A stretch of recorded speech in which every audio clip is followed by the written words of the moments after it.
What would you do if you had the power to shake the heavens, but absolutely could not be bothered to lift a finger? That is not a hypothetical.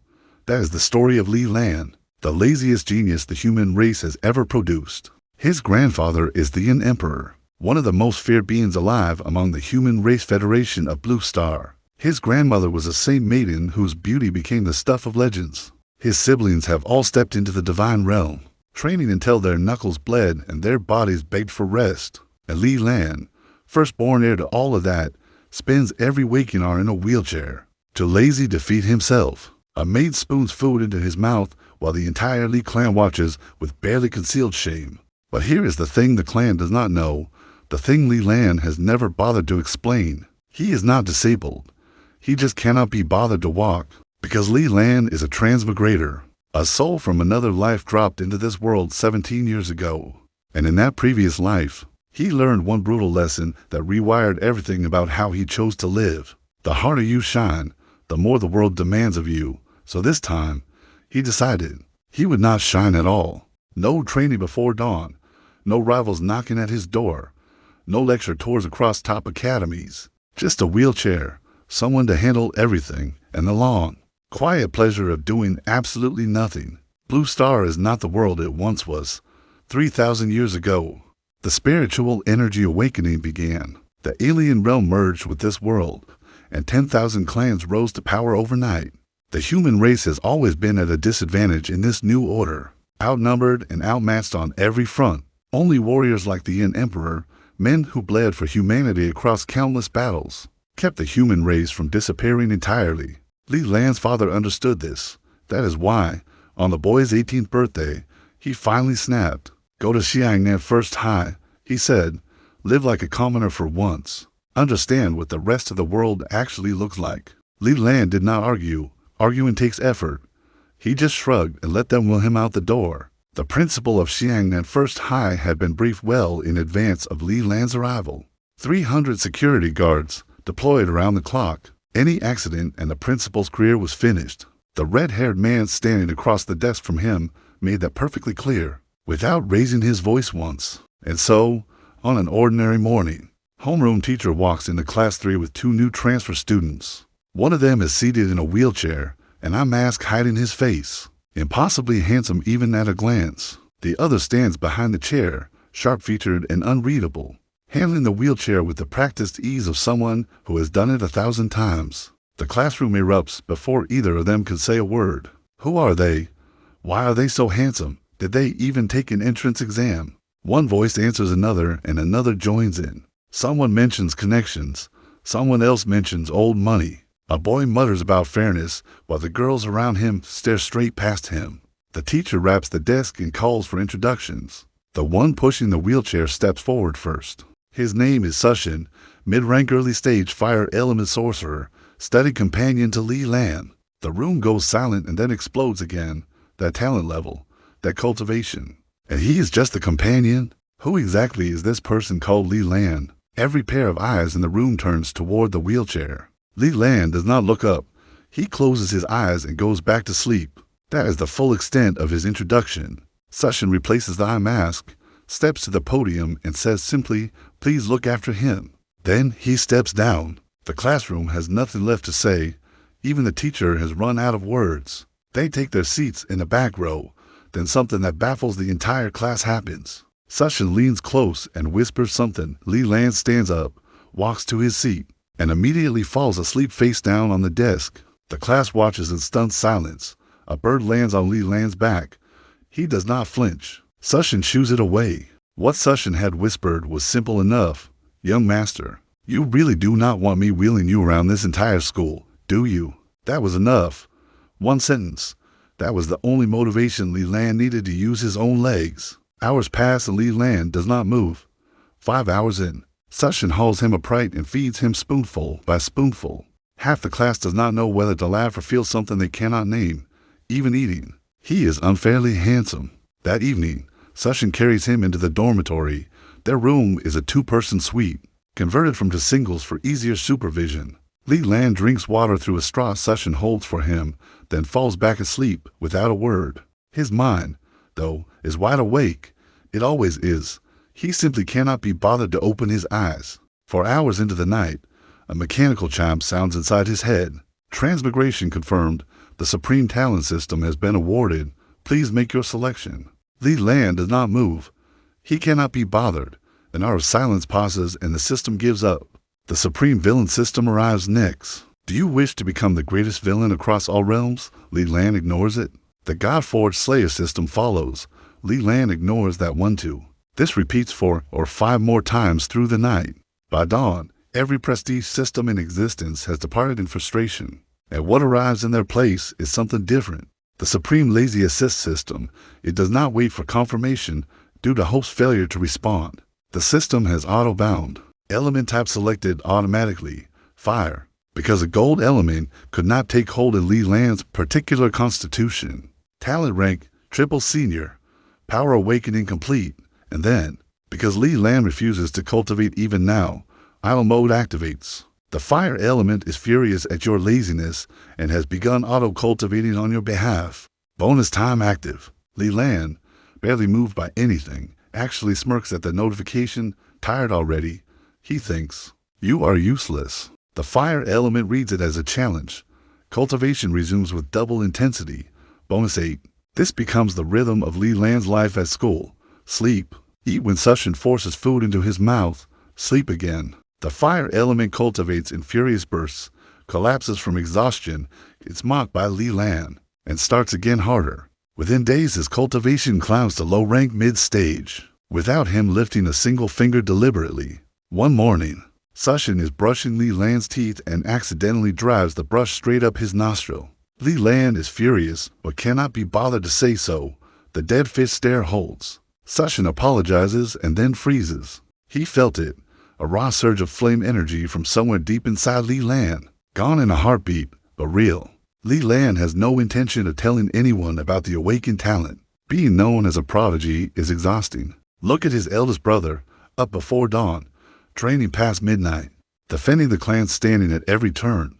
Not for him, but Sushin is sharper than Li Lan gives him credit for. He throws a ball of fire directly at Li Lan's face. On pure instinct, Li Lan raises his hand. The blazing fire ignites in his grip.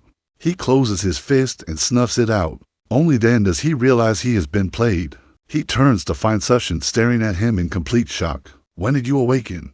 Sushin asks. If they knew, they would not have sent you here. Li Lan says nothing for a long moment. Then, with the energy of a man announcing something deeply obvious, he speaks. Couldn't be bothered. Sushin nearly falls over. Don't you want to grow stronger, like your brothers? No. That is Li Lan's second sentence of the day. Sushin knows he cannot win. He hoists Li Lan onto his shoulder, and they head to class. Military training is announced. The class groans. Li Lan thinks the word bother, and then stops thinking about it. Too exhausting. His eldest brother calls him with instructions. Li Lan has to participate. There's no getting around it. The fire element, gleefully enjoying his predicament, begins cultivating with cheerful enthusiasm. Bonus time active. Day 1. Li Lan refuses to get out of bed. Sushin drags him bodily off the mattress and handles everything himself. The instructor assigned to Class 3 is a sharp woman in military uniform with warm tan skin and a no-nonsense presence. She spots Li Lan in Sushin's arms, assumes he is disabled, and reaches over to take him herself. Sushin lets her, but the students are already laughing, and when she demands to know why, someone steps forward and explains. The instructor's face goes pale. Li Lan slips from her arms. Sushin lunges and catches him. Why did you let me carry you? The instructor demands. Li Lan's answer arrives without a pause. Because I'm lazy. She orders him to run 30 laps. He does not move. Why not? Because I'm lazy. Sushin steps in and volunteers to run in his place. The instructor doubles it. 60 laps. Not one less. She turns back to Li Lan. Stand over there and count his laps. Li Lan stares at her. Because I'm lazy. The instructor puts a hand to her chest. She has never in her career met anything like this. She tries a different angle. Military training builds willpower, unity, endurance. Every one of your classmates is out here. Don't you feel ashamed? Not really, Li Lan says, barely audible. Honestly, I'd love to train. Then why won't you? Because I'm lazy. The entire class bursts out laughing. The instructor grits her teeth and makes an offer she immediately regrets. Fine. You do not have to train if you can beat me in a fight. And just like that, the dead fish stare clears. Li Lan's eyes sharpen for the first time since he arrived at this school. Sure, he says, no problem. His father said he had to participate. But if the instructor herself declares him exempt, that is a different situation entirely. They move to an open space behind the main building. The instructor gives him one last chance to turn back. Li Lan sighs, already tired of waiting. Let's just start. She sweeps a leg at him, holding back slightly. He steps aside with a lazy stretch of motion. Barely working for it? She recovers, narrows her eyes, and comes at him for real this time. A powerful punch. Wind wrapping around her fist. Dead leaves swirling up from the ground. Flames erupt along Li Lan's arm. He raises his hand and catches her fist, absorbing the full force without effort. High-rank sorcerer. That is impossible. She breathes. How old are you? Li Lan actually smiles. Rare for him. Instructor. Talking this much mid-fight is not a great habit. Her expression shifts completely. She drops into a strange stance. A dense volley of leaf blades tears from the ground and flies straight at him. Li Lan straightens slightly. He throws a single punch. Flame burst detonates. A deep boom that turns every leaf to ash in an instant. He steps through the cloud of ash and appears at her side, fist resting gently beside her head. Instructor, you lost. She stares at him, stunned beyond words. He brushes the ash from his clothes and strolls lazily back toward the class. For the next month, she announces to the class with a complicated expression. Li Lan is excused from military training. The class assumes it is his connections. The idea that he beat her does not cross a single mind. In their eyes, Li Lan is just a regular kid with no talent who gets special treatment because of his name. In their eyes, but not in the instructor's, she watches him find a patch of ground, lie down, and fall asleep standing up. He snores. She goes silent.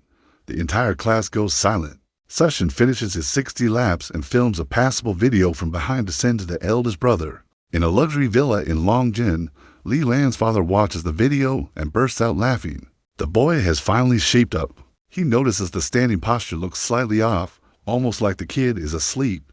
No, that cannot be right. First day of training, just not used to the stance yet. He reassures himself. Back on the field, Li Lan has stopped pretending. He lies down on the ground, rolls side to side, and wedges himself into a narrow drainage ditch. The tight enclosed space wraps around him like a cocoon. He decides it is actually quite good. The snoring resumes. 5 hours later, Sushin comes to feed him lunch and finds him gone. The sweat breaks out across Sushin's forehead immediately. He searches the field. Not there. The classroom. Not there. The dormitory. Not there. A terrible thought rises. What if he was taken?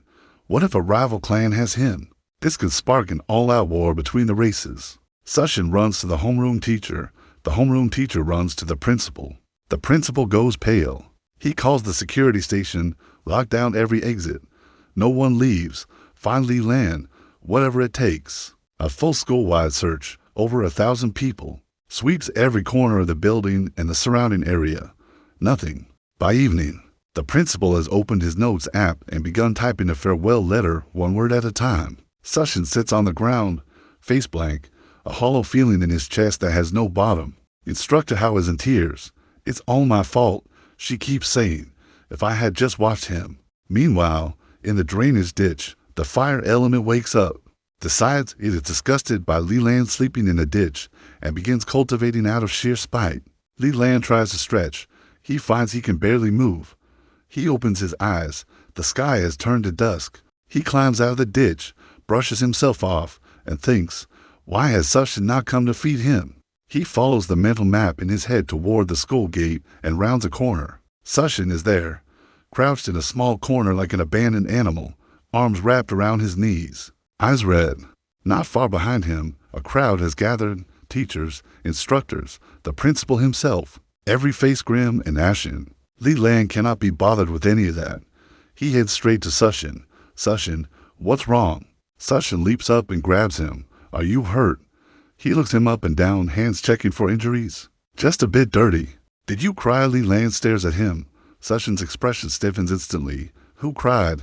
It was windy. Dust in my eyes. He goes cold again. Why aren't you dead? If you were dead, I could go back to the clan and actually train. You are worried about me. Get lost. The exchange is quick and flat and real in the way that only old friendships can be. The principal spots Li Lan and bursts into tears of relief, rushing over to wrap him in a hug. Li Lan, you're safe. I was already writing my farewell letter. Li Lan pushes him away with obvious distaste. The students break into smiles. The crisis dissolves, and Li Lan slips right back into his old routine as if nothing happened.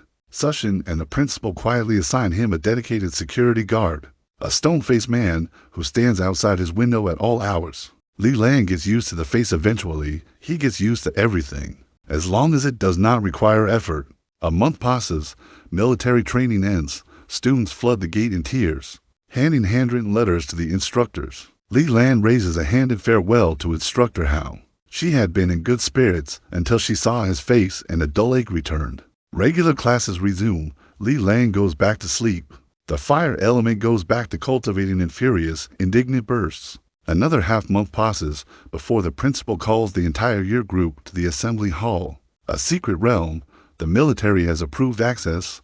Unranked. Virtually no danger. 3 days inside, you walk out a winner. The hall erupts. Students, who had never seen a secret realm before, press forward with excitement and poorly hidden fear. The glances they throw toward Li Lan in his wheelchair are worried ones. But then they see Sushin behind him and relax. Sushin's cultivation is already approaching teacher level. With him there, Li Lan will be fine. Probably. That evening, they board the coach to the military base. The briefing sheet comes out. The Yimu Spirit Realm, unranked, ultra-low risk. Basic completion, survive 3 days. Advanced completion, kill 300 with sprites. Elite completion, climb the Great Yimu Tree and slay the Yimu Demon King. Sushin looks at Li Lan. Young master, want to come with me and hunt the Demon King? Li Lan's every pore screams no. At the base, they are met by the same instructors from training camp. Instructor Hao gives a wave in Li Lan's direction, and then her hand flies to her chest. Nearby, students from second high are already in each other's faces. The shouting turns physical before the instructors can intervene. 50 laps, move, the second high students scatter. But one of them catches sight of Li Lan lounging to the side and cannot help himself. Why does first high have a filthy cripple?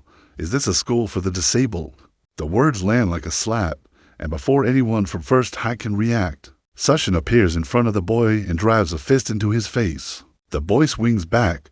Sushin hits him again, this time with fire behind it. Blood pours from his nose. An instructor charges over. Sushin explains calmly, "He insulted my young master first." The instructor turns a cold stare on the second high student. Then Sushin adds quietly, "My young master is not actually disabled." Then why is he in a wheelchair? Because he is lazy. The words come out strained. Sushin has said them before and never gotten used to it. After dinner, the instructors lead them toward the realm entrance. A green void floats in the open air, emerald and alive, swirling with mysterious particles. Walk around to its back and it simply disappears. It only exists when viewed from the front. At the same moment, on the far side of the realm, something else is happening. A black rift tears open from nothing. Figures in red robes step through. Faces marked with skull tattoos, black skull rings on their thumbs. Just as our late master predicted, one of them says, "The chalice's power through the spatial distortion has forced us into this unranked realm. The sanctum has been destroyed. We need more blood. Let this realm descend into madness. Only those who survive are worthy of our faith." Li Lan feels the world go dark for a moment. Then the realm opens around him, vast and green, wild grass in every direction. At its heart stands the great Yimu tree, so tall it seems to pierce the sky. Massive branches spread from its crown, and enormous vines sway from each one. He closes his eyes. Sushin asks one more time if he will come along. Li Lan laughs lazily. "What? You want to carry me up the tree?" Sushin heads off with reluctant steps. Li Lan watches him go, then settles down and falls peacefully asleep. A few minutes later, a sharp mocking laugh cuts into his ear. The second high student from the base. Back for revenge. Li Lan does not open his eyes, and "You are," the boy announces himself. Li Lan yawns. "Then you can leave." Before the boy can answer, roaring flames erupt at his feet, every thread of clothing and every hair clean off. The boy goes pale as ash, dignity forgotten, and bolts. The screaming behind him does not stop. Li Lan senses something is wrong. The screaming is not about the burned boy. He opens his eyes. A crowd of students sprints straight toward him. Behind them swarms a mass of vine creatures, shaped like the wood sprites from the briefing, are wrong. The briefing said green, gentle, like nature spirits. These are sickly yellow, like withered dying things, and they move with hunger. One student gets tangled. The vines coil around him in an instant, tendrils driving into his flesh. He is gone in seconds. Li Lan has never seen anything this horrifying. Fear stirs in his chest, but something deeper burns hotter. The blood of a hero runs in his veins. He does not think about it. He charges. He seizes the wood sprite and channels his fire element, burning it to nothing. A wisp of green energy seeps into his body. Wood element ability has happily awakened. Li Lan ignores the notification and throws a single punch at the swarm behind him. Flame burst, a thunderous boom, a wall of fire, a scorching shockwave. 5 or 6 wood sprites drop dead on the spot. The remaining ones sense the heat and scatter, fleeing back toward the great Yimu tree. Li Lan reaches down to help the trapped student up. His hand finds a body that has gone completely still. He presses against the chest. The heart has stopped. Gone. Damn it. Li Lan grabs a fistful of his own hair, furious at himself for being too slow. Other students trickle back. When they see the body on the ground, every face drains of color. A boy from second high steps forward and introduces himself. Wang Chu, thank you for driving those things off. His voice shakes. Li Lan shakes his hand and looks at him evenly. Do you know what is happening in there? Wang Chu shakes his head. They had barely entered the mist zone when the creatures attacked. Others add their voices. These are not the wood sprites from the briefing. They said there was no risk. 3 days. I am going to die here. Someone starts crying. The weight of it presses down on everyone, suffocating. Every pair of eyes turns to Li Lan. He is the only thing standing between them and death, a boy they barely know, and somehow his presence makes the fear a little easier to bear. I am going into the mist zone, Li Lan says. Sushin is in there. I have to check on him. Wang Chu steps forward immediately. My sister is still in there. I am going with you. Others make their choices, for people agreeing to follow, the rest stepping back. Li Lan says nothing about either decision. He picks 5 sticks from the ground, wraps dead vine from the fallen wood sprites around each one, and lights them up. 5 torches. Wood sprites hate fire. These will hurt them. Grateful murmurs spread through the group.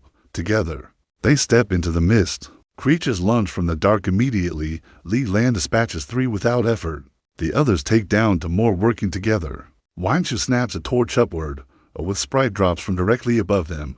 What a read. Nice work. Wang Chu rubs the back of his neck. Perception power, a spirit-type ability, in a place like this. That is an extraordinarily powerful gift. More students converge on the torchlight from every direction, their faces lighting up with desperate relief. Li Lan raises his voice. All first high and second high students rally to me. Beacons of fire cut through the mist. They come. Some of them are Li Lan's own classmates. Have you seen Sushin? He asks. No. We were separated the moment we entered. A lot of our classmates did not make it. A girl says this with a face still frozen in shock. Li Lan tilts his head back toward the crown of the great Yimu tree. He had better not have gone up already. He pushes deeper. More students, more with sprites. Each wave falls faster than the last. He does not let himself stop. This is not something he would choose, saving people like this. But his grandfather's words come back to him. Even the weakest and most unreasonable must be sheltered by those with the power to do so. The Li clan's power was given by the human race. As a member of that clan, he must protect that honor. He can be lazy, but right now is not the time. They reach the base of the great Yimu tree. Li Lan has everyone pile the dead with sprites into a heap. He lights them. The fire catches fast. Sparks fly. Flames climb several meters into the air, roaring and driving back the encroaching creatures. The mist begins to thin. Yes, it is clearing.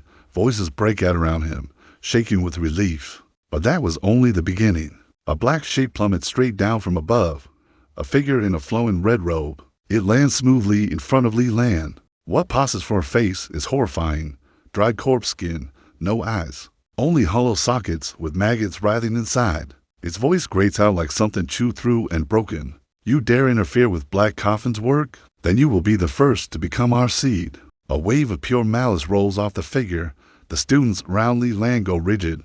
Some grab weapons, ready to fight alongside him. Get to cover, Li Lan shouts. This one has a divine art. If anyone else tries to fight it, they will not last. Every student drops their weapon and runs. The figure lets out a chilling laugh and reaches for Li Lan with one claw-like hand. What I possess is not a nascent divine art, it rasps. It is a true divine art. A purple unholy flame ignites on that withered hand, pulsing with an energy that makes Li Lan's stomach turn. He does not have time to think. He channels everything he has and meets that purple flame head-on. Flame burst. The impact thunders through the air. The figure staggers, and then Li Lan blinks. His punch connected. It sent a being claiming a true divine art flying backward. The figure occupies a high-ranked body, suppressed by the realm. It had assumed this would be enough. It never expected Li Lan. Li Lan approaches. The figure is dead on the ground, has been dead for a long time. He prods it with a stick and finds nothing of value. He burns it clean. A high-ranked sorcerer is nothing special. Li Lan says carelessly, I am one too. Wang Chu and the others stare at him, wide-eyed. A high-ranked sorcerer, their same age, dispatching what they considered a legend like it was nothing. He keeps climbing the tree after that. One Yimu spirit falls easily. His expression stays heavy the whole way up. Please let Sushin be all right, he thinks. He wants nothing more than to sleep right now. But he cannot. From somewhere above comes the sound of crying and furious, indignant muttering about dignity and elegance. That voice, Li Lan knows it immediately. He vaults over a massive branch and finds a hollow in the trunk. Inside, a boy in a full suit is trembling violently. Lu Yaya, class officer, exactly as expected. Li Lan taps him on the shoulder. Have you seen the class president or Sushin? Lu Yaya freezes, then bursts into tears of relief. He learns what Li Lan is capable of and, in a single breath, agrees to help. But first, incredibly, he produces a small mirror and touches up his appearance before they move on. They find Wang Shishi, class president, higher up, a Yimu spirit right beside her. They take it down and pull her to safety. The moment she hears what Li Lan can do, Wang Shishi launches herself at him. My idol, my idol. Have you seen Sushin? Li Lan asks. Wang Shishi shakes her head, but she spotted him climbing when she first entered. He should be higher up by now. That guy, what is he doing going that far up? Li Lan's chest tightens. I'm going after him. Coming. Wang Shishi lights up like a lantern. Li Lan says nothing. Lu Yaya smirks. Class president. That was deeply undignified. He receives Wang Shishi's fist for his trouble. Elegant enough for you. Very. Let's climb. Higher up, they find more students from second high, locked in fierce combat with 4 Yimu spirits and holding their own. Mid-ranked mid-stage sorcerers at their age, Lu Yaya says with wide eyes. Wang Shishi waves a hand. Li Lan is 100 times stronger. Fair point. They charge in. Li Lan's fire. Wang Shishi's wind. Lu Yaya's ice. Li Lan throws one punch and all 4 Yimu spirits are half dead before anyone else blinks. The second high pair cleans up the rest, then turns to Li Lan with startled eyes. Is that a nascent divine art? The girl introduces herself. Wang Mao, and this is my classmate, Shu Hu. You know Wang Chu? Li Lan says, recognizing the name. Wang Mao's expression shifts immediately. Is he okay? He is fine. Actually, he is looking for you right now. She exhales. Li Lan considers the group. He asks Wang Mao and Shu Hu if they will take the others down. He is not leaving yet. I'm going with you to find Sushin, Wang Shishi says immediately. Abandoning a friend is deeply undignified, Lu Yaya adds. Li Lan sighs. The higher we go, the more dangerous it gets. I might not be able to protect you. Wang Shishi knows he is right. She looks at him for a moment, then says quietly, please stay safe. Li Lan nods. He asks Wang Mao if she has seen someone around his age, expressionless, wearing a watch, mid-rank cultivation, but stronger than it suggests. Wang Mao thinks, then nods. Fast mover, strong for his rank. He should be further up. Li Lan says thank you and keeps climbing. Behind him, Wang Shishi calls after him, stay safe. Behind her, something is wrong with Shu Hu. He crumples to the ground without warning. Wang Mao rushes to him. When he opens his eyes, he does not recognize the people in front of him. When did you get here? Who are you two? But that question and what it means would not surface until later. Li Lan is already gone. Higher still, closing the distance to the tree's crown. At the very top, he finds him, Sushin, barely standing, clothes in shreds, gaze unfocused, body covered in blood and ash, locked in brutal combat with two red-robed figures. In his hand swings a massive blade wreathed in blue flame, the blue flame blood blade, a weapon forged by a grand divine, our master. It burns the wielder's own blood for power. It is the only reason Sushin is still alive against three opponents. Li Lan's chest tightens. He charges in without thinking. Get away from him. Another meddlesome brat. One of the robed figures rasps, turning toward him. But the moment Li Lan enters the fight, the tide turns completely. Minutes later, one figure is obliterated by a single punch. The other flees in panic. Li Lan lets it go. He rushes to Sushin's side. Are you all right? Do not worry about me, young master. Sushin gasps. Get to the base of the tree. Hurry. The Blood Moon Chalice is at the base right now. It is corrupting this realm from the core. You have to stop it. People will die. How do you know all this? Sushin manages a weak, wry smile. Those two idiots told me themselves. Said I would be joining them soon. Li Lan hoists Sushin onto his back and descends at full speed, leaping from branch to branch through the great Yimu tree. Yimu spirits swarm him the entire way down. He cuts through every single one without slowing. Unfortunately, Sushin cannot see any of it. He has fallen asleep on Li Lan's back. All those years of me sleeping while you carried me around, and now you are the one sleeping on me. Li Lan keeps going. At the base of the tree, the group surges forward with relief. Li Lan eases Sushin into Wang Shishi's arms. Look after him. He walks to the base of the trunk and drives his fist into it. Flame burst, flame burst, flame burst. A dozen blows and a hole finally breaks open. Inside the hollow trunk, a large green orb of energy floats at the center, radiating steady with element power into the surrounding walls. This is the realm core, but below it sits a chalice filled with dark blood, and the core is drinking that foul energy and pumping it through the entire realm.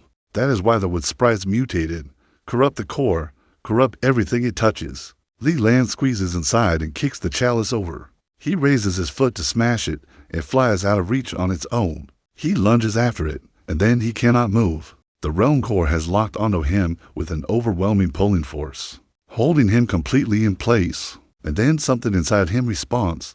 A powerful force builds within his own body, reaching back toward the realm core, pulling it in return. What element has found something delicious? It wants it so badly. The realm core flows straight into Li Lan's body. What element has devoured a supreme would tap spiritual object? What element energy plus 500? Digestion complete. What element cultivation has reached high rank? The wood element happily goes to sleep. With the realm core gone, nothing is holding the chalice anymore. It bolts. Li Lan scrambles out of the hollow after it. But the moment he steps out, two red-robed figures materialize in front of everyone, the chalice in one of their hands. Li Lan recognizes one of them, the one that fled from him in the tree. The other is different. Every nerve in his body goes tight. This one is dangerous. The power radiating off this figure dwarfs every opponent he has faced in this realm combined. Every student scrambles behind Li Lan. Sushin forces himself upright and raises the blue flame blood blade with trembling arms. Quite a surprise finding a talent like you in a little realm like this, the figure says. Eyes fixed on Li Lan with something like amusement. Would you like to join Black Coffin? Say yes, and I will personally secure you a place as a high priest. The other robed figure protests immediately. You promised that position to me if I completed this mission. The senior figure glances over. I lied to you. I said the same thing to the others. How could you? The figure cries. I have been completely loyal, and because of that loyalty, the senior figure says calmly, you can go serve our master in person. The words barely settle before the other robed figure crumples to the ground, dead, instantly and inexplicably. Even a grand divine art sorcerer should not be able to kill with words alone. Li Lan stares at the corpse, deeply unsettled. Then it clicks. These figures were never truly alive. They are puppets, controlled from within. And this one just killed the controller behind that puppet. They dispose of their own people without a moment's hesitation. Black Coffin is ruthless to its absolute core. Made up your mind, the figure says. The Psychic Assembly's door may one day open to you if you join us. Is the Psychic Assembly stronger than the Li Clan? Li Lan asks. The figure pauses. Thrown by the question, the Assembly's leader rivals Yoyin Emperor. Then the Yin Emperor's descendants would be the equivalent of the assembly's top brass? The figure nods, more or less. Li Lan smiles slowly. Then you know who I am. The figure plays along. Who are you? The Yin Emperor of the Li clan, Li Lan draws it out, is my grandfather. That is not a funny joke, the figure says flatly, and then the sky tears open. A young man with a full head of blazing red hair descends through a rift in golden armor, riding a dragon of living fire. Li Lan, I'm here to save you. Face the judgment of justice, you villains. Li Lan's toes curl so hard he could dig a basement. Of all his brothers and sisters, Li Qing has always been the most dramatic. The figure's composure shatters. You really are from the Li clan. Li Qing, grab him, Li Lan shouts, meaning the chalice. Li Qing reads it immediately. Justice is served. Dragon of flames, rise. He throws a punch. A dragon-shaped inferno erupts and blazes toward the figure, reducing it to ash. Li Lan sprints for the chalice. It slips into a spatial rift before he can reach it and vanishes without a trace. Li Qing lands beside him, staring at where it disappeared. Then he turns quickly. Li Lan, are you hurt? I'm fine, but Sushin cannot hold on much longer. Li Qing reaches into his pocket and produces a gleaming golden vial, tipping it into Sushin's mouth. The wounds begin closing visibly, rapidly, in real time. Li Qing looks around at the students and then back at his little brother. How did you all survive this long? That puppet was no ordinary threat. A student steps forward before Li Lan can answer. It is all thanks to Li Lan, the student says, voice full of raw emotion. Without him, we would have died long ago. One punch per creature, every time. The students chime in one after another, faces lit with the shaky joy of people who almost did not make it. Li Qing freezes. He has just realized his little brother quietly cultivated all the way to high rank and awakened a nascent divine art. Further, in fact, the Li Qing himself had gotten at this age, his little brother, who he had written off as content to be idle forever. Li Lan rubs the back of his head with a sheepish grin. Cultivating is kind of fun, actually. I just did it in my sleep. The fire element expresses extreme contempt and begins training furiously. Fire element energy plus 50. The wood element chimes in, Master, you are shameless. But I love it. Li Qing reins himself in and manages a nod. Not bad. Worthy of being the golden holy warrior's brother. What an embarrassing title. Li Lan does not have the energy to comment. He asks about the blood moon chalice instead. Li Qing's expression turns serious and he explains. The chalice is the psychic assembly's most holy relic. Divided into a prime chalice and 10 branch chalices, Black Coffin carries one branch. It carries the power both to corrupt and to enthrall. Introduce its sacred blood into a person's body and it slowly erodes their will entirely. In the early stage, memory loss, slowed reactions, a vacant unfocused gaze.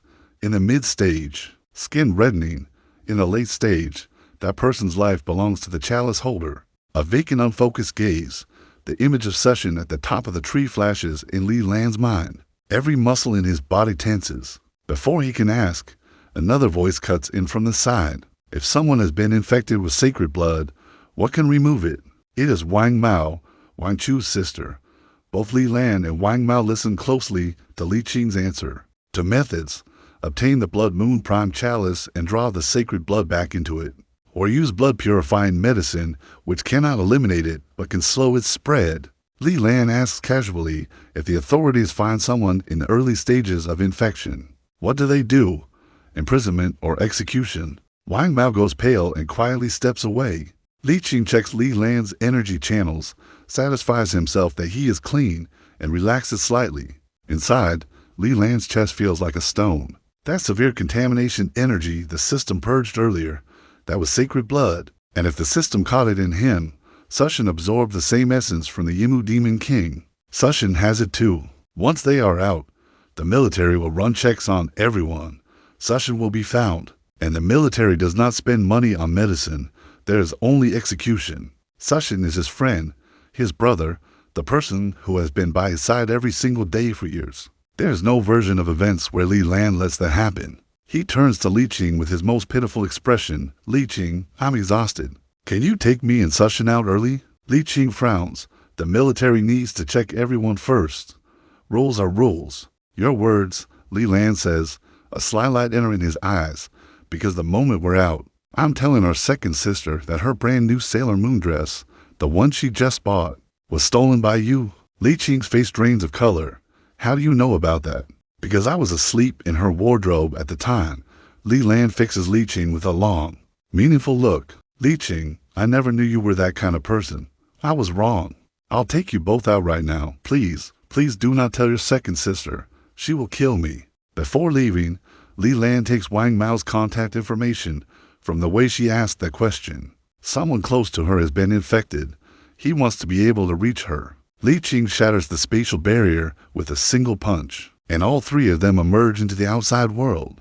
Military personnel swarm them immediately. Mr. Li Qing, we cannot thank you enough. Li Qing waves it off with dramatic flair and strides away. Wait, those that have not been checked. But by the time anyone spots Li Lan and Sushin in Li Qing's arms, it is already too late. Li Qing has skipped cheerfully into the crowd and disappeared. The officer turns to the commander in distress. Should I go after them? The officer asks. If you think you can beat the golden holy warrior, be my guest. The commander walks away. The officer quietly decides this never happened. When the realm channel opens and the surviving students begin filing out, the principals of both schools start counting. They count and count again. Between both schools, over 300 students are dead, living, breathing people who were someone's pride, someone's beloved child. Gone, just like that. Principal Du drops to his knees in front of the survivors and presses his forehead to the ground. He slaps himself across the face again and again. I'm sorry. This is my fault. The commander, surveying the scene, says quietly, only 300. Principal Du whips around, furious. Only 300 isn't enough for you? I'm sorry, the commander says quickly. What I mean is, similar incidents happened elsewhere in the province today. Each realm saw approximately 800 casualties. Both principals go pale. 800. The number lands like something physical. A soldier steps forward with a report. Someone named Li Lan was responsible for saving the students inside the realm. High-rank fire element sorcerer, mastered a nascent divine art. His leadership kept most of them alive in the mist zone. High-rank sorcerer, nascent divine art. To bombshells at once. Every person present goes silent. The commander looks at the principal at first high. The principal shakes his head. He knew nothing.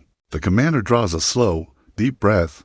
The young Emperor's Li clan. Remarkable talents truly do lurk in the shadows. A high-rank sorcerer still in his teens. The Dragon Nation is about to gain another legend. Whether it intended to or not, he fooled everyone. A true dragon, and the Li clan publicly called him a good-for-nothing. You really cannot take a powerful family at their word. When an officer suggests sending Li Lan a commendation banner, the commander shakes her head after a moment's thought. The Li clan sent him to a regular school precisely because they did not want him drawing attention. We stay out of it.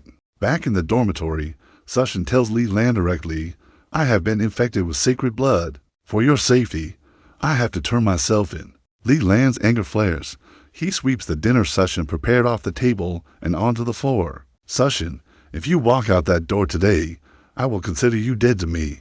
But young master, if I stay near you, you will be in danger. Sushin bends down and begins picking up the scattered bowls and chopsticks. As long as the sacred blood is kept suppressed, nothing will happen to you. The cost of that suppression is enormous, young master. I am not worth it. Whether you are worth it, that is for me to decide. Li Lan holds his gaze, unusually serious. Besides, it is just money. Money I have plenty of. Sushin is silent for a long moment. Then he sighs and walks out the door. Li Lan's expression collapses the instant the door closes. Fine, go then. Don't bother coming back. The room goes dead quiet. Minutes pass. Sushin does not return. Li Lan lies back and closes his eyes. Sleep refuses to come. He lies there restless, irritable, staring at nothing. In 17 years at the Li clan estate, his laziness kept him from making a single true friend. And now this idiot just walked out. To say he is not upset would be a lie. 3 quiet knocks at the door. Li Lan sits up. Could that be Sushin? A small spark of relief flickers. He keeps his expression cold. Didn't you leave? What are you back for? But the figure that steps in is not Sushin. A lean man introduces himself with a bow. Wang Kai, sent by Li Qing to protect him. Li Lan does not need protection right now. He needs Sushin back, then bring him back. He says flatly. Now, Wang Kai hesitates. His orders are to stay at Li Lan's side at all times. Black Coffin may attack soon. Then I will go myself. Li Lan moves for the door. Wankai steps in front of him and makes an offer. Let me go. You stay inside the circle I am about to draw. A thin tongue of black flame curls from his fingertip. A large protective barrier blazes into existence on the floor. He dashes out the door in pursuit of Sushin. With nothing to do inside the barrier, Li Lan simply lies down on the floor and goes to sleep. What element has grasped the divine art from absorbing the Yimu core? Yimu reverence. Cultivating diligently. What element energy plus 60. Fire element, infected by what element's attitude. Follow suit. Fire element energy plus 60. The competition between them is the most productive thing happening in this room. Meanwhile, in a cave on the outskirts of Shangnan City, a 7-year-old boy spits up a mouthful of deep red blood. A skull pendant hangs from his neck. Before him, a massive iron furnace blazes in the darkness. Its fuel unmistakably the bodies of children. An enchantress with serpent tattoos and deep crimson lips steps forward with concern. That cursed leeching, the boy says, his voice childlike in pitch, but burning with rage. He burned away the fragment of my soul I placed inside that puppet. I miscalculated. I did not account for the Li clan's young master being inside. Li Qing went in to rescue him. The boy looks upward. A rift splits open above his head, and the blood moon branch chalice drops firmly into his grasp. A young master publicly written off as a good-for-nothing. And he turns out to be a high-rank sorcerer. If not for him, this plan would not have failed. The enchantress raises an eyebrow. Should I dispatch a divine art sorcerer to eliminate him? The boy shakes his head. Li Qing will certainly have him placed under protection after this, but a probe is acceptable. Send a water element believer. Low-rank divine art level will suffice. If Li Lan has a powerful guardian nearby, we lose at most one believer. Those lower-ranked members will be lost in the coming purge regardless. Let them serve one last purpose. The enchantress departs. The boy straightens. A cold gleam surfaces in his eyes. In 6 months, the National Martial Tournament begins. Black Coffin's era will come again, and the Psychic Assembly will bow to us before long. Back in the dormitory, Li Lan is jolted awake by his phone ringing. His grandfather. He rubs the sleep from his eyes and answers, "Grandpa, what is it? Can I not call my own grandson for no reason?" A hearty laugh through the line. "Your third brother tells me you have reached high rank in your fire element cultivation." "That is true," Li Lan says with a sigh. "You were not calling to drag me back home, were you?" "Nothing wrong with coming home. Nothing wrong with it. I just do not want to come back yet. I am sending you cultivation resources. Make sure you actually use them. The National Martial Tournament is 6 months away. I expect a respectable result. Do you have enough money?" "Plenty," Li Lan begins, and then he thinks of Sushin and the sacred blood. "Actually, could you transfer me a bit more?" "Of course. Right away. And about Black Coffin, the clan is handling it. You focus on your cultivation. Rats hiding in the gutter. No matter how many times you stamp them out." "Thank you, Grandpa." Li Lan really speaks this warmly. The call ends. A bank transfer notification arrives. 50 million yuan. Grandpa is genuinely generous. Li Lan pulls up prices for blood purifying medicine. Basic grade, 100,000 per vial. Premium grade, 2 million. Not actually that expensive. He orders 10 premium vials without hesitation. Delivery expected tomorrow. Purchase complete. Back to sleep. About 40 minutes later, something wakes the fire element, a presence that makes it recoil. A water element power user is close. Li Lan opens his eyes slowly and looks toward the window. An old man in a sanitation worker's uniform is climbing up the outside of the building. A water element divine art sorcerer. Li Lan yawns. "Who are you?" His tone makes abundantly clear he is deeply unhappy about being disturbed. "Someone here to take your life. A mere fire element sorcerer, and you look at me like I am nothing. Insolent." The old man shatters the window and hurls a massive water sphere. It crashes against the barrier and stops dead. "Who said fire was all I had?" Li Lan rises slowly to his feet. Brilliant green light coils around his hands. Yimu sky shatter in an instant. A massive tangle of vines erupts from the floor and explodes outward, growing at a furious rate, wrapping around the old man completely. Impossible. How does someone from the Li clan also possess a wood attribute divine art? And that is not a nascent form. That is a full and true divine art. How did you grasp a true divine art without even reaching the divine art sorcerer cultivation level? The high priest led me astray. You talk too much. Li Lan strolls out of the barrier and scratches his disheveled hair. Then he drives a fist through the vines blazing with fire straight into the old man's head. Blood spatters across Li Lan's face. He walks calmly to the bathroom, washes his face, returns to the barrier, and lies back down to sleep. Outside in an alley, Wang Kai goes rigid mid-stride. Sushin, trussed over his shoulder, looks at him with confusion. What is wrong? Young master is under attack. What? Go back. This is all my fault. Wang Kai's speed multiplies instantly and he covers the distance to the school in seconds. When they arrive, Sushin takes one look at the state of the dormitory room and deflates entirely. He tears free and sprints to the blood-soaked body on the floor, dropping to his knees. Young master, I'm sorry. I'm so sorry. But something registers. The fabric is wrong. The texture too coarse. Li Lan would never wear something like this. He scrambles through the debris behind a large cardboard box inside the barrier circle. Li Lan lies peacefully asleep, snoring softly. Sushin breaks into a smile. Then it hits him all at once. Wang Kai crouches beside the body, a black skull mark on the chest. A divine art sorcerer. Wang Kai says it quietly. Sushin stares in disbelief. The young master killed a divine art sorcerer? Wang Kai nods. To do that at this age, without outside help, even among the best of this generation. Young Master Li Lan's record would place him at the very top. Young Master Sushin, you had better work hard too. The National Martial Tournament is in 6 months. Place well, and you will be rewarded by both the authorities and the clan. Sushin nods with quiet determination.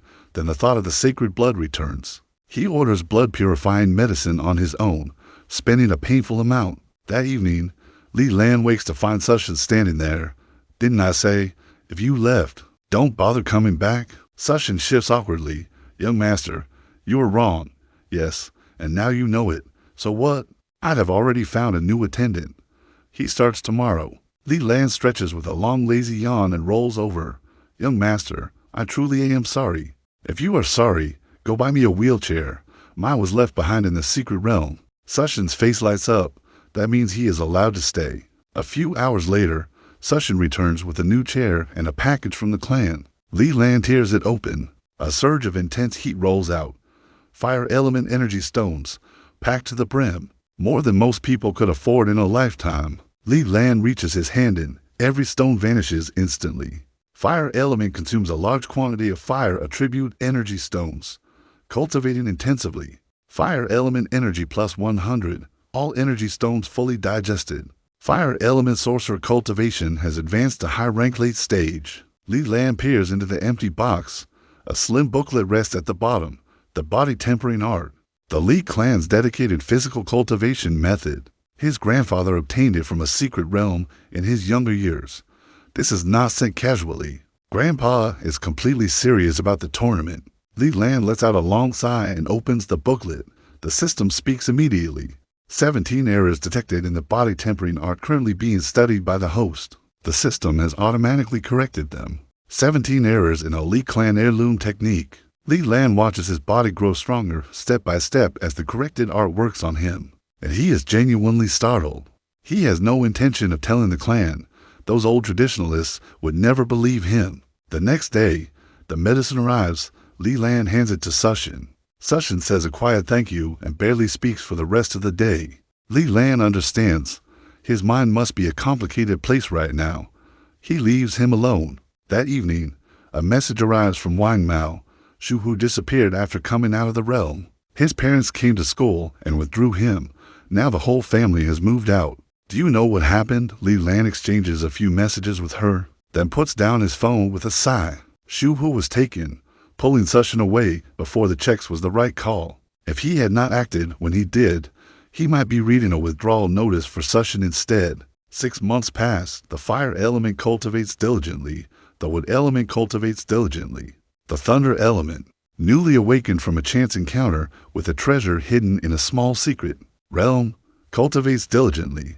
The body tempering art works through him steadily, and Li Lan sleeps through most of it, witches. At this point, one morning, the fire element goes dormant. Fire element sorcerer cultivation has advanced to divine art sorcerer mid-stage. What element collapses from exhaustion?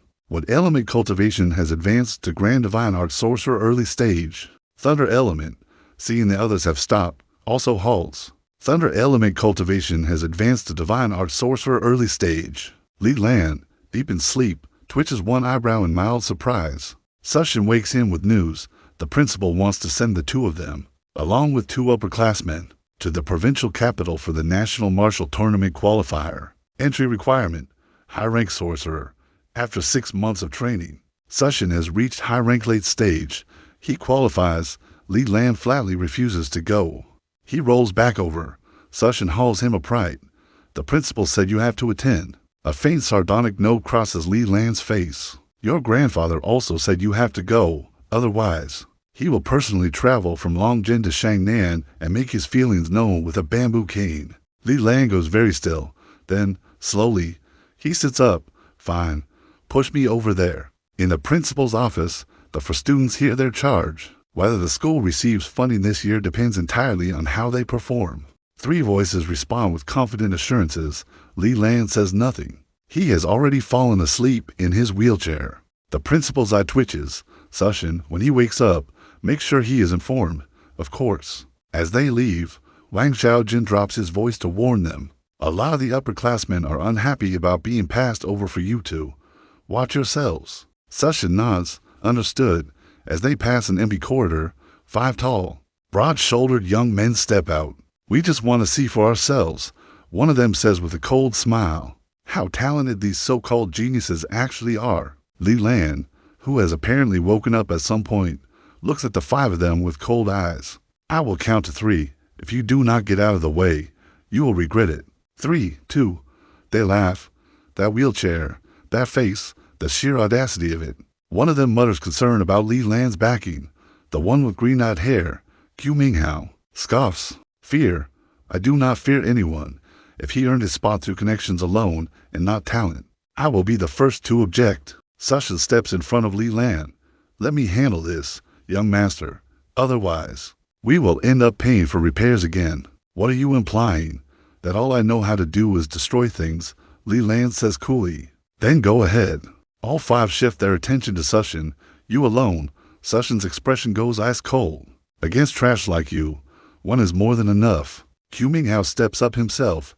He narrows his eyes and sweeps a wide arc of fire toward Sushin. Sushin says nothing.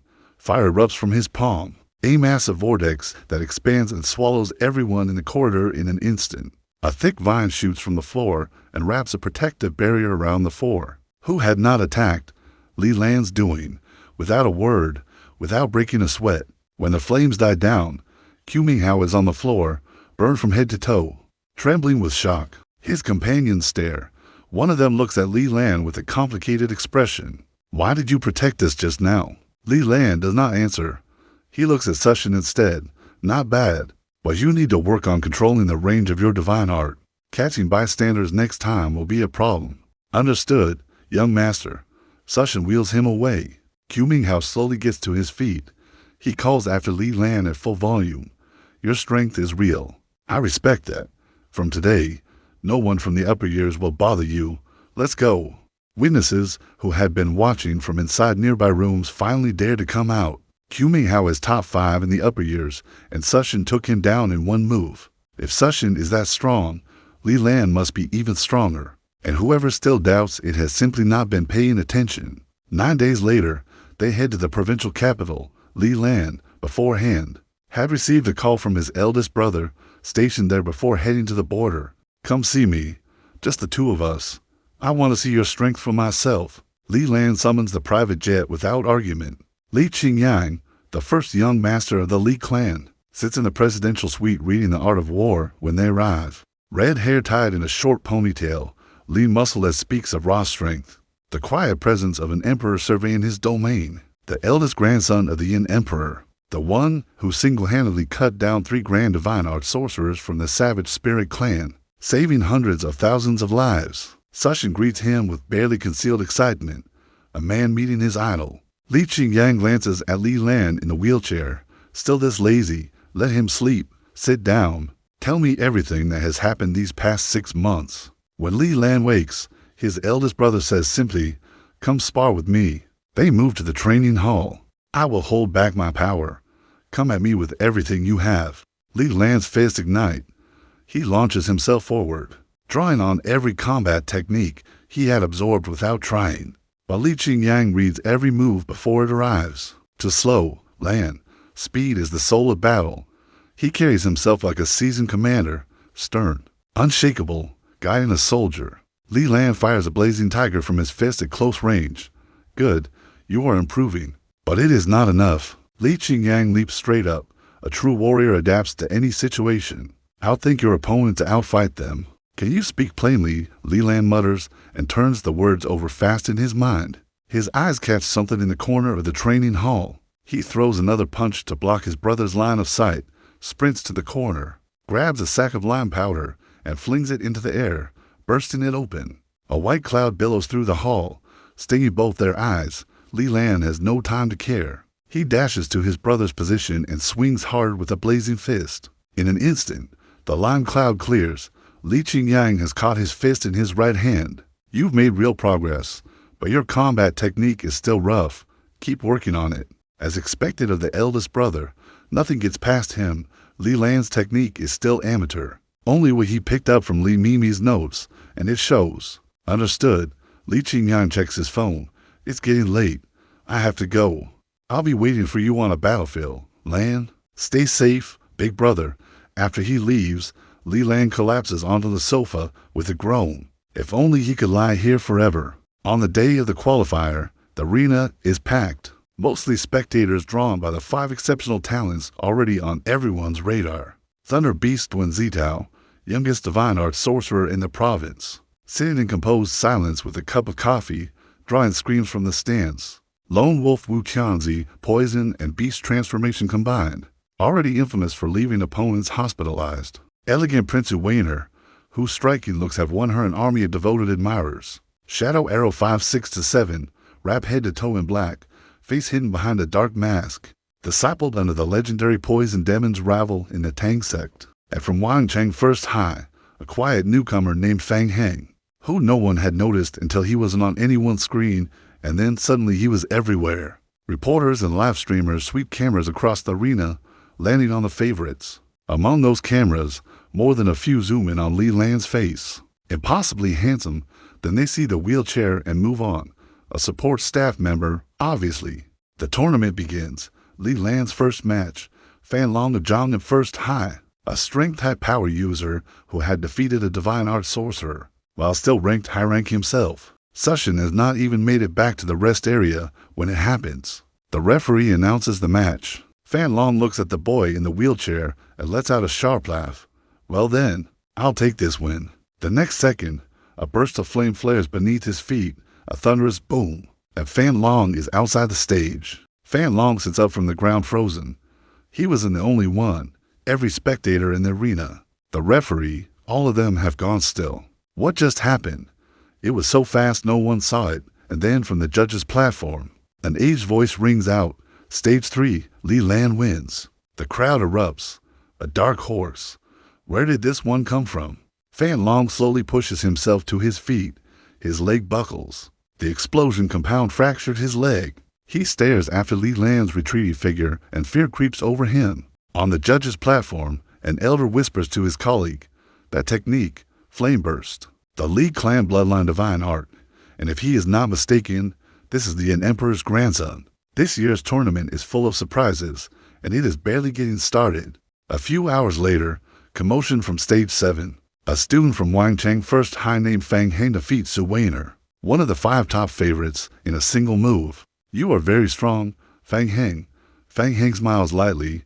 "You are very weak." Su Weiner gives a cold scoff and walks off stage without another word. After the lunch break, the tournament resumes. The next match on Stage 3 is Sushin versus Lone Wolf Wu Qianzi, both rising talents. Eyes from across the arena shift to watch. The referee raises his flag, match begin, and then, for no visible reason, Sushin collapses. His body begins to convulse.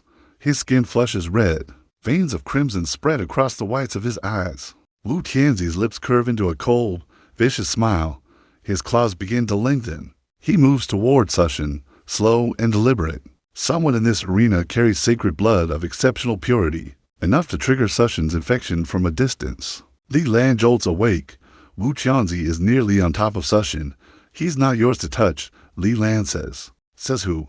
Wu Qianzi sneers. Don't forget, I'm a divine art sorcerer too. Then try me.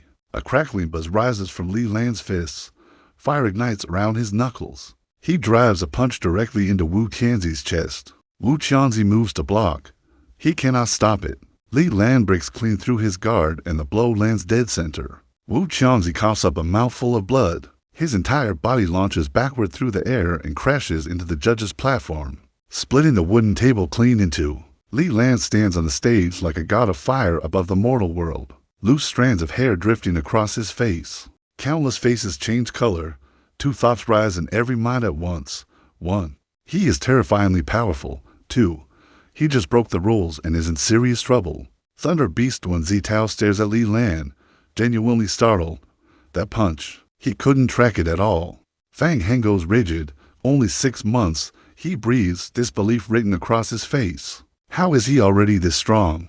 The principal of Zhang first high rises to his feet and calls for disqualification. One evaluator seconds, then another. The atmosphere on the panel goes taut. 3 votes to disqualify and Li Lan is out of the tournament entirely. Elder Jin sighs slowly. I think this matter warrants careful deliberation. The other evaluators, mindful of the Li clan's standing, find themselves at a loss for words. But the Zhang principal catches the eye of one undecided evaluator. The evaluator wavers. He is just about to speak when a red-haired man in golden armor descends from the sky, riding a blazing dragon. A wave of scorching heat rolls over the entire arena. The crowd goes silent. Grand Divine Art Sorcerer. The same for words flash through every mind at once. Hello everyone. I am a companion of justice, a guardian of peace, golden holy warrior Li Qing, here to watch my little brother compete. The fire dragon beneath Li Qing dissolves as he touches down. The 5 evaluators quietly sit back down. Every motion toward disqualification evaporates. The arena erupts. Li Qing, the Emperor's line, which means Li Lan is from the Li clan's direct bloodline. Someone like that could walk into Azure Dragon Academy. Now things are getting interesting. The Zhang principal's face freezes mid-protest. He turns to the judges' panel with a suddenly cooperative smile. I withdraw my motion. Then he leaves quickly. The referee on stage 3, standing at a loss, chooses his words with diplomatic care. Sushin has lost consciousness and is deemed to have forfeited. No victor. The match is over.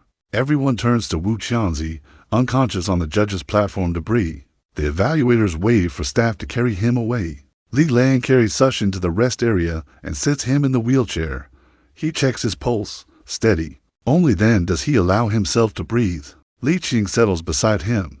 If someone in this arena carries sacred blood of exceptional purity, fully merged with their body, they can deliberately trigger anyone else carrying it. You already knew, Li Lan says, startled, rushing out of a secret realm in a panic. That's not like you, which meant the problem was Sushin. Third brother, is there a way to help him? No. Li Lan leans back and closes his eyes. Then he hears there are 3 options. Eliminate the sacred blood entirely. Li Lan gives Li Qing a flat look. If there were a way to do that, it would already be done. Second, find the high-purity sacred blood carrier in this arena and kill them. Third, take Sushin and leave. Distance severs the influence. Li Lan says nothing. A few minutes later, Li Qing glances over. Li Lan is gone. The wheelchair, Sushin still in it, has vanished too. Li Qing exhales sharply. That little troublemaker. Principal Hao points toward the exit. They left together just now. In a quiet corner, Fang Heng is on a call. Yes, exactly as planned. Once you deal with him, I will take first place in this tournament. Guaranteed.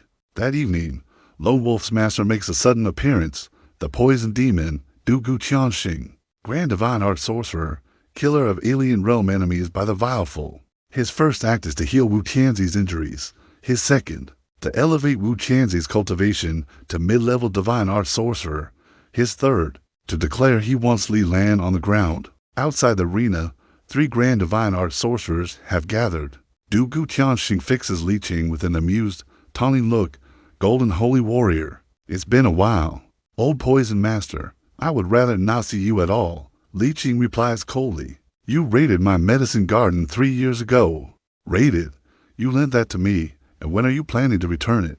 I borrowed it fair and square.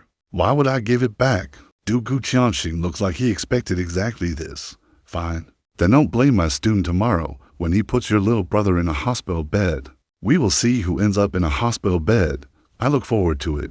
Li Lan returns to the presidential suite, already booked out for the month by his eldest brother and freely offered free lodging. He was not going to say no. That night, a knock at the door. He assumes leeching, but when he opens it, a scruffy old man stands there. Azure Dragon Academy. Teacher Mu. The offer is laid on the table. Enroll as a senior student. 1 top-grade elemental treasure. 3 high-grade treasures. 1 access pass to 4-star secret realm. No, Li Lan says before the pitch is even finished. Mukai blinks. He had prepared for resistance. Not this. In addition to your fire element, you are also a thunder element divine art sorcerer. Mukai leans forward. I spotted it in that punch today. He plays the footage from the judge's platform camera. There it is, threaded through the flame. Unmistakable to someone who knows what to look for. A dual element divine art sorcerer is now simply twice as strong as a single element one. In real combat, commanding both elements well means taking on to opponents alone and winning. Teacher Mu, may I ask what the top grade treasure is? A psychic amber. Wear it and temporarily gain psychic power at the divine art level. Li Lan is tempted, but then he asks the real question. If I join Azure Dragon Academy, would I be required to attend classes? Of course, students attend class. That is non-negotiable, unless you were a teacher. Li Lan pauses. Actually, Teacher Mu, what is the minimum requirement to become a teacher at Azure Dragon Academy? Grand Divine Art level. And I strongly advise you to drop that idea and focus on attending class like everyone else. In that case, Li Lan says, I will not be a student. I will be a teacher at Azure Dragon Academy. With a quiet shift of focus, vines begin growing from his skin. They spread wider and thicker until they fill the entire sitting room. Mukai stares at him, jaw nearly on the floor. Are you actually human? So I qualify to be a teacher now? Mukai steps out to call the academy. When he returns, he is pale. The academy agrees. On one condition, a test. Find 10 errors in a cultivation manual that contains 17. Easy enough. Li Lan takes the phone. The system speaks immediately. 24 errors detected in the advanced earth element visualization art. The system has automatically corrected them. Li Lan goes through each one carefully, then sets the phone down. Done, Teacher Mu. There are not 17 errors in this manual. I count 24. Mukai's face stiffens. Before he can push back, his phone rings. The vice principal, on speaker. I sent you the wrong version. The one I sent has 24 errors. The line goes dead. Mukai stares at Li Lan. Then he says very quietly, please call me Teacher Li. Li Lan smiles. I look forward to your guidance, Teacher Mu.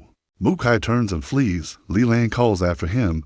Make sure they give me a relaxed post. Otherwise, I really cannot be bothered to teach anyone. A voice drifts back from down the hall. Yes, yes, you and your endless demands. Li Lan shuts the door with a satisfied smile and goes straight back to sleep. The 3 elements resume their indignant cultivation. Fire plus 45, wood plus 41. Thunder, deciding to match their laziness, contributes 0 and goes quiet. Body severing art cultivation complete. Congratulations on mastering the art. Physical constitution will no longer increase from this source. Li Lan twitches an eyebrow in mild surprise and keeps sleeping. A few hours later, another knock at the door. Li Lan opens it wrapped in his blanket.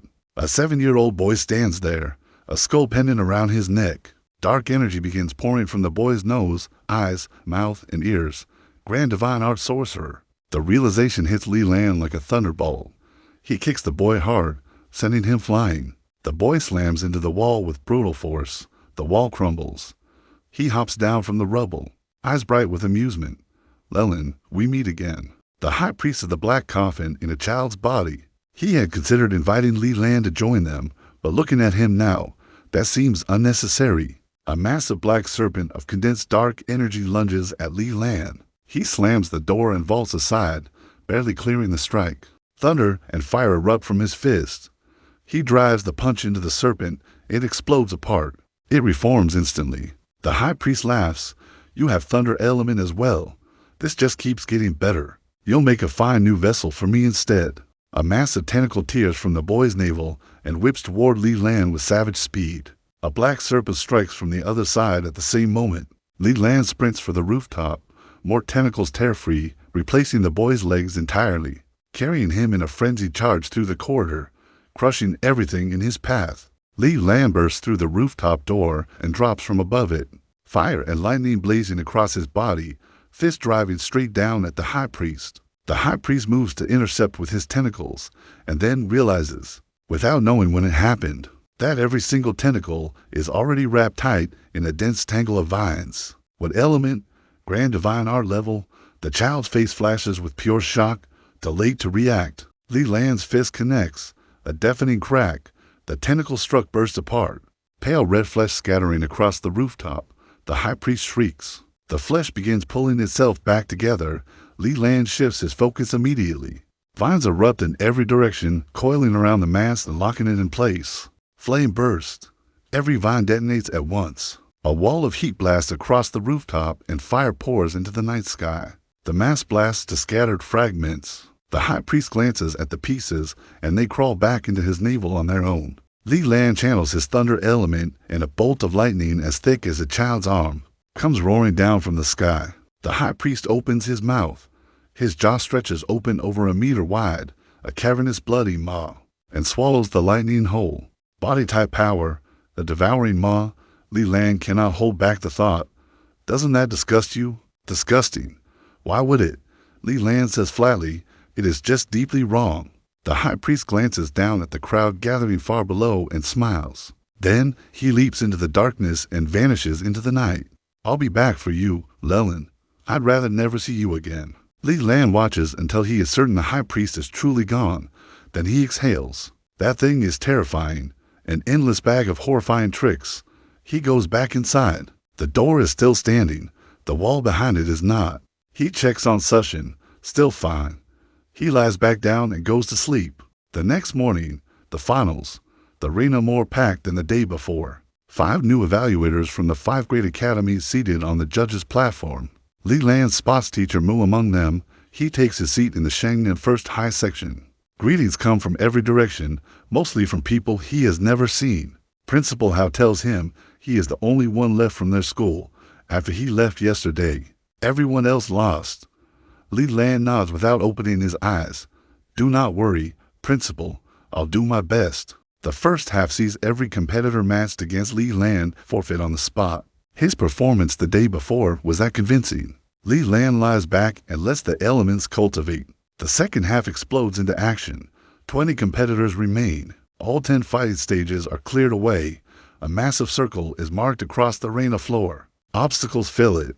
Artificial rock formations, an oversized pool, a dark tunnel. The format has opened up entirely. More tactics, more surprises, and a massive advantage for stealth-type power users. Shadow Arrow 5-6-7 dispatches Duan Tianyu before anyone can count to 20. He says nothing afterward. Not a single word, and walks off. Fang Heng sweeps through his bracket with his dark element power, leaving almost no one standing. Even 5-6-7 falls to him. And then the 5th match is announced. Thunder Beast Wen Zitao of Zhang in First High versus the Languid God of Fire. From Shangnan First High, Li Lan. The arena rises to its feet. Every pair of eyes locks on the 2 figures. Li Lan, who had been asleep, slowly opens his eyes. Duan Zitao, who had been drinking coffee, slowly sets it down. Li Lan, I'd have wanted to fight you for a long time, Duan Zitao says with quiet gravity. Li Lan yawns. He doesn't appear to be listening at all. The stands buzz. This lazy guy against the single strongest favorite. He's already finished. The referee drops his flag and steps off the floor. Duan Zitao strikes first. Lightning beneath his feet, he flashes to Li Lan's side in an instant. Li Lan doesn't yield a single inch. He catches the fist bare-handed. A detonation of force shakes the air between them. Incredible physical conditioning. Duan Zitao pulls back immediately, not daring to risk another close exchange. Lightning coils around Wen Zitao. He sweeps out a palm. A serpent of pure lightning shoots at Li Lan at blinding speed. Flames condense around Li Lan into a defensive shell. Lightning serpent crashes into fire and both vanish at once. They clash through a dozen more exchanges, neither giving ground. Then, in the middle of the arena, Duan Zidao catches a moment of inattention and teleports behind Li Lan like a lightning strike. Both palms blazing with thunder that could unmake the world, aimed at Li Lan's back. The White Tiger Academy evaluator smiles. Even fire that burns everything dims in the face of lightning like that. Looks like it's over. And then Li Lan drops. One palm slams the ground. A storm of sand and fire explodes upward. A curtain of dust and heat swallows the arena floor. Duan Zidao freezes. His stomach drops. Every step Li Lan took into the arena, every apparent opening, every moment of inattention, all of it was deliberate. He was studying me, using me to map out his own strategy. Every opening I thought I spotted, he put there on purpose. Li Lan is already gone from where he was standing. The dust begins to thin. A wall of heat slams into Duan Zidao and launches him off his feet. He lands outside the boundary. The arena goes silent. Then it explodes. Every evaluator wide-eyed, every breath caught at once. If this boy doesn't fall, he will be the next young emperor, worthy of the Li clan, worthy of being Li Qingyang's brother. The evaluators from 4 academies immediately begin competing over Li Lan's enrollment. Mukai keeps smiling and says nothing. Thank you for the match, Li Lan says, rare for him to speak first. Duan Zidao holds his gaze for a long moment. You are very strong. I accept my defeat. Li Lan returns to the rest area. The tournament continues. One by one, the brackets settle, and in the end, only to remain Li Lan, undefeated through every round. The one no one could track until after the damage was already done at Fang Heng, who swept through his bracket like a shadow, leaving opponents unconscious and the crowd speechless. Dark element combined with a late high-rank flesh blade, a body harder than steel. The crowd favors him. Li Lan only has fire element. People say Fang Heng has the edge. What they do not know is that fire is the least of what Li Lan has. What they do not know is what has been quietly growing in the darkness of Li Lan's naps. Across 6 months of sleep, 3 elements, one of them grand divine art level, a body tempering art corrected by a system no one else can see, a true divine art the clan's heirloom manual never contained correctly, and on the outskirts of Xiangnan City, in a cave full of coffins, the high priest watches the tournament update and smiles to himself. The enchantress sets the child in her lap, 17 years old and a grand divine art sorcerer. The words land slowly. He is a good child, the high priest says quietly.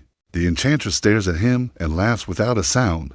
Then deeper, darker business pulls them both into the shadows. The Hanzhong secret realm, a clown in full circus costume, has arrived asking for help. Same as always, the high priest says, you still love living in a trash heap.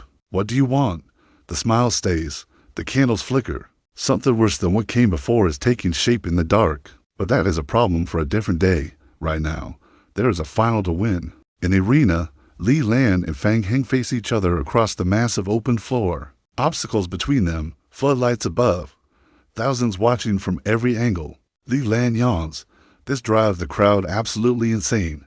This guy drives me insane, someone says. And about 1,000 people nod. The fire element, watching this, decides not to be outdone and begins furiously cultivating in the background. Fire element energy plus 50.